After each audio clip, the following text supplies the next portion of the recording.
दोस्तों हाल ही में पाकिस्तान ने एक बहुत ही शॉकिंग रिपोर्ट पब्लिश करी है और इस रिपोर्ट को पब्लिश करने के बाद में पाकिस्तान ने खुद को इंटरनेशनली एक्सपोज कर लिया है, क्योंकि अभी तक पाकिस्तान ये चीज़ मानने को तैयार नहीं था कि उनके देश में आतंकवादियों को पनाह मिल रही है। यहाँ पर इस वीडियो में डिस्कस करेंगे हाल ही में पाकिस्तान ने 88 आतंकवादियों की एक लिस्ट को जारी किया है और उसमें से सबसे ज़्यादा शॉकिंग ये है कि उस लिस्ट में दाऊद इब्राहिम का भी नाम है। हालांकि भारत हमेशा से ही पाकिस्तान से ये बोलता आया है कि वो दाऊद इब्राहिम का पता बताए और पाकिस्तान में ही दाऊद इब्राहिम है, इसके बावजूद भी पाकिस्तान ने हमेशा इस चीज़ को डिनाई किया है। और आखिर इस समय उसकी कौन सी मजबूरी रही जिसकी वजह से पाकिस्तान ने ये चीज़ कबूल करी है इंटरनेशनली कि दाऊद इब्राहिम पाकिस्तान में ही रहता है। तो उस रीज़न के पीछे हम लोग इस वीडियो में डिस्कस करेंगे, तो बिल्कुल डिटेल में समझेंगे। पहली चीज़ तो ये समझो कि हाल ही में पाकिस्तान ने अपनी एक रिपोर्ट जारी करी है जिसमें कि उसने इस चीज़ को कबूल किया है कि दाऊद इब्राहिम पाकिस्तान के कराची में रह रहा है। तो उसने जो ये लिस्ट जारी करी है, आखिर इसका ऐसा उसे किस वजह से करना पड़ा है, देखो यहाँ पर बता दूँ 88 आतंकवादियों की जो सूची है वो जारी करी है।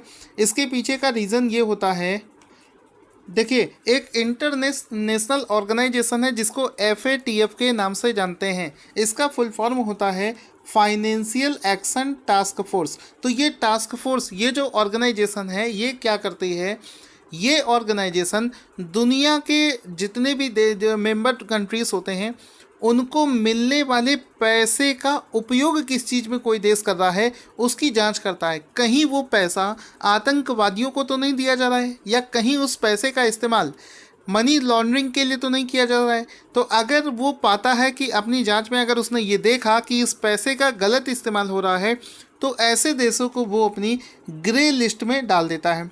तो पाकिस्तान को भी FATF ने ग्रे लिस्ट में डाल रखा है, यानी कि पाकिस्तान को जितना भी इंटरनेशनल मनी मिलता है दूसरे देशों से, जो इसको सहायता मिलती है या फिर बड़ी बड़ी ऑर्गेनाइजेशन जैसे वर्ल्ड बैंक हो गया, एशियन डेवलपमेंट बैंक हो गया, या फिर किसी और दूसरे अमेरिका जैसे देशों से जो इसको इंटरनेशनली पैसा मिलता है, उसका ये इस्तेमाल आतंकवादियों को फाइनेंस करने में या फिर मनी लॉन्ड्रिंग के लिए करता है। तो ये सब एक्टिविटीज़ जब FATF ने पाकिस्तान में देखी तो उसने क्या किया, पाकिस्तान को एक वार्निंग दी कि वो उसको ग्रे लिस्ट में रखेगा। किसी भी देश को अगर ग्रे लिस्ट में रखा जाता है तो कोई भी इंटरनेशनल ऑर्गेनाइजेशन उसको पैसा लिमिटेड अमाउंट में देती है या फिर ना के बराबर देती है, क्योंकि वहाँ से इसको ये पता चल जाता है किसी भी ऑर्गेनाइजेशन को कि पाकिस्तान को दिए जाने वाला जो पैसा है उसको ये उन प्रोजेक्ट्स पर ना लगाकर किसी दूसरे गलत कामों के लिए इस्तेमाल करता है। अब पाकिस्तान चाहता है कि वो FATF की ग्रे लिस्ट से बाहर हो जाए। तो FATF ने इसको वार्निंग दी थी कि आप 2019 के लास्ट तक अपने देश के अंदर जितने भी आतंकवादी संगठन हैं उनको समाप्त करने की कोशिश करें और उनकी लिस्ट जारी करें।